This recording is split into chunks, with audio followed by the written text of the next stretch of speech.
On to reports. Do we have a report from ETA?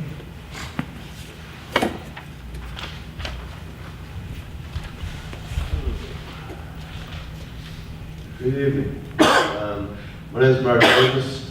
As of July 15th, I am ETA president, taking over for Don Turner, who served for the past 5 years and did so admirably. So, in about 14 hours, we get students arriving on site. And as of today, teachers remain very concerned. They still, even though the Turner crews have been working diligently and hosing things down to clean it up, it still remains a construction site. So this week we've had 3 teachers injured, 1 broken foot, a twisted ankle, and 1 teacher had her face accidentally sprayed with paint. Unfortunately, she was wearing her husband's sunglasses, so she didn't get any damage to her eyes. Many feel that if the majority of our students were of a different complexion, this school would not be opening tomorrow. We've waited 4 years. Many feel, what's another week?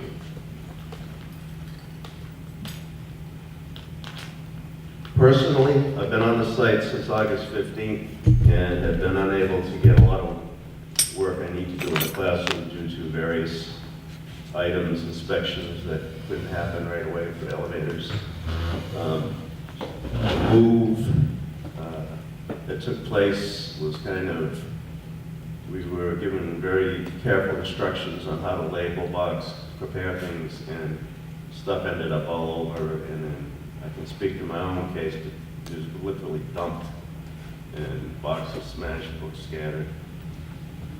So it took a lot of hunting to try to get things together.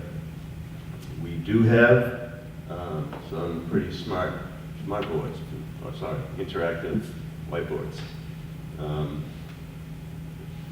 so that everybody is grateful for that and looking forward to it.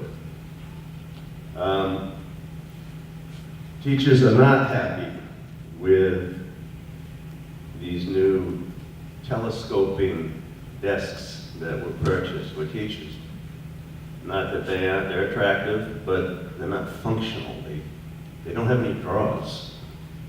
And space is really hard to find these days. So we're trying to figure out and work through that, because many of us packed away items in boxes that says, desk items, files. We have confidential things that need to be locked up. We have materials that are expensive, that if they disappear through, somebody walking away with them, what do you do? So trying to find space to secure materials is of concern. Then we came into the room to find that some of our cabinets, and 2 of the tall cabinets in every room were labeled City of Emeryville After School Program.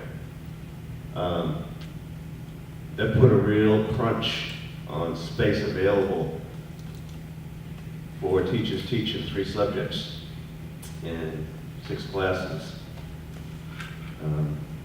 So that's a problem. And what we'd like to see is the school board to fight for the school. And I know the city has their agenda, the city has their wishes, but we're still a school, we're still trying to educate kids, and we really think that this was one that caught us by surprise.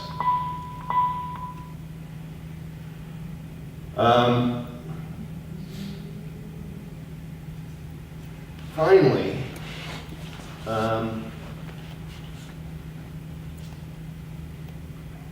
I have been getting all kinds of feedback and rumors, and I'm gonna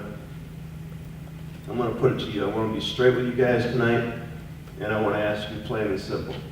I'm getting rumors, well, the school might other elements in society that want to see the school go away, you know? They think that there's a business interest that wants to see ECCL just use it as a city rental, you know? We'll use the spaces however. All this stuff kind of, and there are other arguments on the other side, and they all come out of the, you know, what I'll call the smoky corner. But I'm going to ask the board, I'm going to ask everybody here, are you willing to commit to the sustainability of the pre-K-12 school here into the future, individually? Are you willing to take that commitment? You know, and I'm going to ask that same question of any candidate for the school board. Because this year, unlike others, ETA will endorse. We will put our endorsement on candidates. We haven't done it in the past, but we will going forward. And that's what we're going to ask. We want to know where people stand. So we're looking for strong leaders to fight for our children, not play politics for the city. And I understand that there's money involved here. The city has put money into it, but some people have complained that some of the city officials are talking kind of boldly like we're visiting their site. And so it's a little friction, you know. I don't know what you can do about it, but anything you can do about it is greatly appreciated. And that's all I have for you. Thank you, Mr.